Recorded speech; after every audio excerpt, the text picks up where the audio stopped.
Naghahanap ka ba ng mura sasakyan, maganda, maayos, nakarehistro? Baka ito na yung hinahanap mo. Ito pa ang kagandahan nito. Lady owned siya.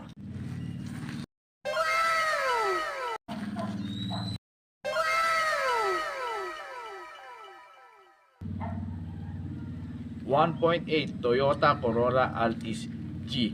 Ayan, nandyan na lahat ng hinahanap mo sa isang maganda at reliable na sasakyan. Gaya ng sinabi ko, lady owned siya, kaya tingnan natin kung ano ba yun nandito sa loob. Tingnan mo naman, sa loob pa lang talagang alam mong lady owned na siya kasi kikay na kikay. Ang ganda ng kulay. Dito sa loob, makikita mo napakaganda wood design panel, automatic transmission, at syempre meron tayong touchscreen na 2D monitor. Wow na wow, isama mo na rin syempre ang cellphone na holder para may pang TikTok habang nagmamaneho ka dito sa sasakyan na ito.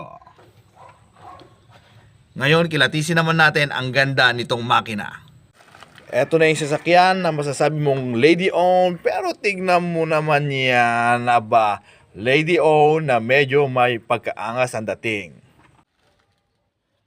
Sa presyong 185k, ano pa yung hinihiling mo? Nakarehistro, maganda yung makina, maganda yung loob, kikay na kikay ang dating, wala ka nang hahanapin pa sa isang unit na napakanda, napaka-solid. At dito sa loob, wow! Amoy na amoy mo talaga na babae ang gumagamit kasi amoy babae, ang sarap talagang maka-girly ang dating. So, ano pang hinihintay mo? PM na para mapasay na ang napakagandang Toyota Corolla Altis na ito. Halika na! Test drive na natin at nang makalayo na tayo at ready for your napakagandang road trip. See you on my next vlog! Bye-bye!